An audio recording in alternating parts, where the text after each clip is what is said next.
ಏನು 3000 MCFT ನೀರು ಪಡೀಲಿಕ್ಕೆ ಕಷ್ಟಪಡುವಂಥ ಹಿನ್ನೆಲೆಯಲ್ಲಿ ಇವತ್ತು ಏನು ಲಿಂಕ್ ಕೆನಾಲ್ ಮಾಡಿದ್ದಾರೆ ಅದನ್ನು ನಾವು ಬೇಡಿಕೆ ಇಟ್ಟು ಇವತ್ತು ಪ್ರತಿಯೊಬ್ಬರಿಗೂ ಕೇಳ್ತಾ ಇರೋಂಥದ್ದನ್ನು ತಾವೆಲ್ಲ ಬಂದಿದ್ದೀರಿ. ವಿಶೇಷವಾಗಿ ಕಾಮಗಾರಿ ಶುರುವಾದಂಥ ಸಂದರ್ಭದಲ್ಲಿ ನಮ್ಮ ತುಮಕೂರಿನ ಜಿಲ್ಲೆಯ ಸಂಸದರಾದ ಸೋಮಣ್ಣ ಸಾಹೇಬರು ಉಪಮುಖ್ಯಮಂತ್ರಿಗಳನ್ನು ಬಂದು ಇನ್ಸ್ಪೆಕ್ಷನ್ ಮಾಡಿ ಅಂತ ಹೇಳಿದ್ರು. ಅದರಂತೆ ಬಂದಿದ್ದಾರೆ. ನಾವು ಇವತ್ತು ಕುಣಿಗಲ್ ತಾಲೂಕಿನ ಜನತೆಯ ಪರವಾಗಿ ನಮ್ಮ ಚಿಂತನೆ ಏನು ಅಂತಂದರೆ ಸಮಬಾಳು ಸಮಪಾಲು ಇದ್ದಂಗೆ ನಮಗೂ ಎಲ್ಲರ ಥರ ನೀರು ಕೊಡಿ ಅಂತ ಕೇಳ್ತಾ ಇದ್ದೀವಿ. ಅದರಂತೆ ಕಾಮಗಾರಿ ಶುರು ಆಗಿದೆ ಅಂತ ಕೇಳ್ಕೊತಾ ಇದ್ದೀವಿ. ಸೆಂಟ್ರಲ್ ಟೀಮ್ ಏನು ಬರಬೇಕು, ವೀಕ್ಷಣೆ ಮಾಡಬೇಕು ಅಂತ ಏನು ಹೇಳಿದರು, ಅವು ಅಭಿಪ್ರಾಯ ಸಂಗ್ರಹ ಮಾಡಬೇಕು. ಅಲ್ಲ ರೀ, ನೀರು ಕೊಡಬೇಕಾದ್ರೆ ರಾಜ್ಯ ಸರ್ಕಾರ ಬೇಕು, ತಡೆಯೋಕ್ಕೆ ಕೇಂದ್ರ ಸರ್ಕಾರ ಬೇಕು ಅಂತ ಕೇಳ್ತಾ ಇದ್ದಾರೆ.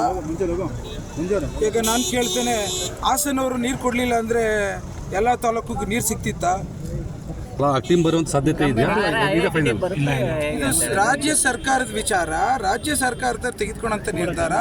ಇವತ್ತು ನಮಗೆ ಅನ್ಯಾಯ ಆಗಿರೋಂಥದ್ದು ಕುಣಿಗಲ್ ತಾಲೂಕಿಗೆ, ಅದನ್ನು ಸರಿಪಡಿಸಲಿಕ್ಕೆ ನಾನು ಸರ್ಕಾರದ ಆಸರೆ ಪಡೆದಿತಾ ಇದ್ದೀನಿ. ಅದರಲ್ಲಿ ಏನು ತಪ್ಪಿದೆ ಅಂತ ನಾನು ಕೇಳ್ತಾ ಇದ್ದೇನೆ. ಶ್ರೀರಂಗ ಲಿಫ್ಟ್ ಇರಿಗೇಷನ್ ಬಗ್ಗೆ ಸರ್,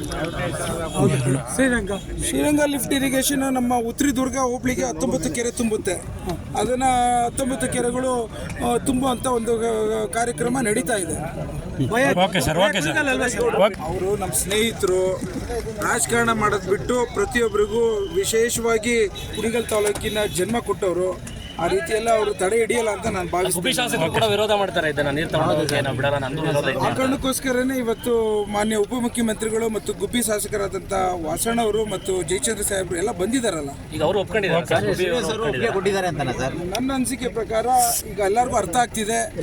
ಎಲ್ಲರೂ ಗುಬ್ಬಿ ಥರನೇ ಇವತ್ತು ತುರುವೇಕೆರೆ ಥರನೇ ಕುಣಿಗಲ್ ತಾಲೂಕು ಅಂತ ನಾವು ಭಾವಿಸ್ತೀವಿ. ಸಮಾನಾಂತರ ಹಂಚಿಕೆ ಆಗಬೇಕು ಅನ್ನೋದಂತೂ ನನ್ನ ವಾದ ಸರ್. ಇಷ್ಟು ದಿನ ಬಿಜೆಪಿ ಅವ್ರು ಮಾಡಿದಂಗಾರೆ ನಾಟಕನ ಆಗಿದ್ರೆ ಹೋರಾಟದ ನೆಪ ಅಷ್ಟೇನಾ? ಕೆಲವು ಗೊಂದಲಗಳಿತ್ತು. ಏನು ಮೇನ್ ಕೆನಾಲು ಪೈಪ್ ಲೈನು ಕೆಳಗಡೆ ಹಂತದಲ್ಲಿ ಇತ್ತು ಅಂತ, ಅದು ಫ್ಲಶ್ ಇದೆ, ಒಂದೇ ಹಂತದಲ್ಲಿ ಒಂದಿದೆ. ಎರಡನೇದು ನೀವು ಯಾವ ರೀತಿ ಹಂಚಿತೀರಾ, ಈಗ ಒಂದೊಂದ್ಸಲಿ ಅದ್ರ ಪಾಡಿಗೆ ಅದು ಹೋಗುತ್ತೆ ಅಂತ, ಅದಕ್ಕೋಸ್ಕರ ಡಿಜಿಟಲ್ ಗೇಟ್ ಆಗ್ತಾ ಇದ್ದಾರೆ, ಸ್ಕಾಡಾ ಗೇಟ್. ಇವೆರಡು ವಿಚಾರ ಬದಲಾವಣೆ ಆಗಿದೆ. Okay, thank you sir.